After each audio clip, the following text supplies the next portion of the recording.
The Downtown Attleboro YMCA has recently finished a major construction project. For nearly a year, the Attleboro Y has been working to complete the new Augut Foundation Family Adventure Center.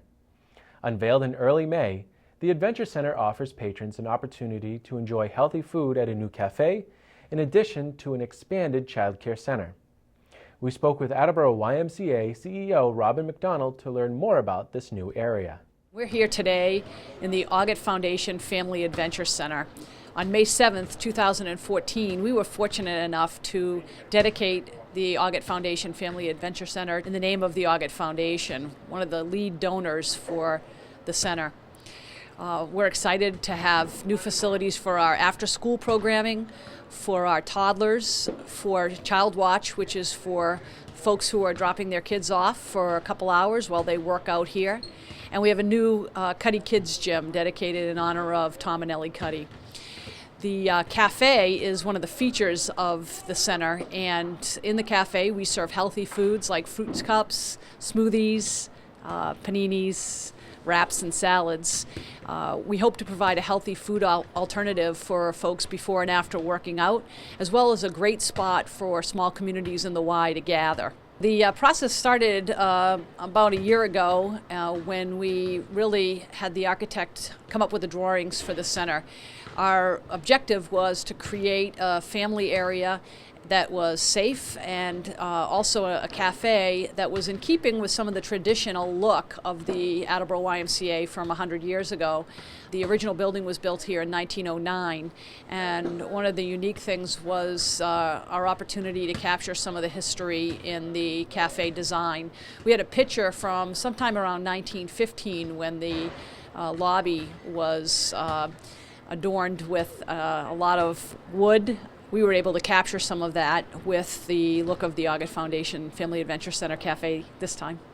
Well, some of what they'll see is some pictures from the YMCA back in 1917. We have a display of some of the historical pamphlets and annual reports that speak to some of the activities and services that would have happened in the Y in the early 1900s.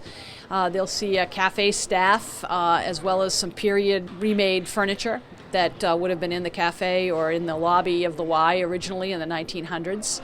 One of the objectives was to provide a really nice and safe area for our preschoolers and our school-age children.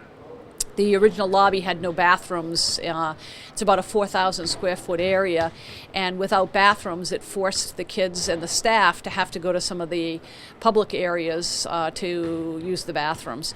What we were able to accomplish is separate bathrooms that are just for preschoolers and toddlers that are in this area, and now staff and parents are able to use those bathrooms that are separate just for the kids that are in our programming at the time.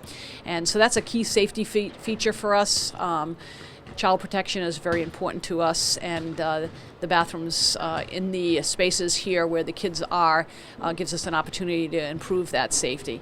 The other thing that we're able to do is have the kids gym associated directly with the Child Watch area. So the kids gym, again dedicated in the honor of Tom and Ellie Cuddy, allowed the staff to walk right directly from the Child Watch area into the indoor play space. It's got kind of a NASCAR theme, racetrack. Kids can ride. There are big wheel type vehicles around there, and then the infield is AstroTurf, which allows them to play soccer and some games. This is for predominantly kids that are between 18 months and 4 years of age, so it's a great space for that. We were also fortunate to have Larson Tool, who was the lead sponsor on the cafe itself. Willow Tree Poultry Farm dedicated the toddler area, and Glines and Roads was the donor for the Schools Out room, which we also were able to renovate this time around. We've had great response. We're looking forward to continued ramp-up use in the cafe as people discover that it's here. We have already seen an increase in usage in our Child Watch and our toddler areas, so that's pretty exciting for us, and I'm sure we'll see that continue when we come back to September when kids return to school and people are a little bit more active with school year type programming. So. This is a great time of year for us at the Y. We have lots going on. We start our camp programming mid-June when the schools get out, and we have Camp Finberg out in Norton, an 80-acre site that is predominantly used for day camp in the summer.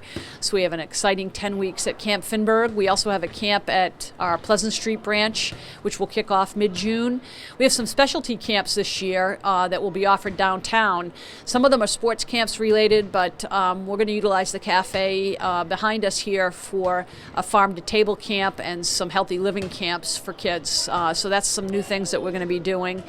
We just launched our Best Friends campaign this past week with our Best Friends Breakfast, and we're very excited about this year's goal. Our attempts will be to raise $300,000. We subsidize membership here at the Y to the tune of about $45,000 a month so that all families, all individuals will have access to health and wellness programs and activities. It's something that the staff and the board are committed to. We want to make sure that any person, regardless of their socioeconomic status, is able to come to the Y, utilize our services, get healthy and get fit. Come down to the cafe, come check it out. Check out the fruit cups, the smoothies, the salads, all good stuff.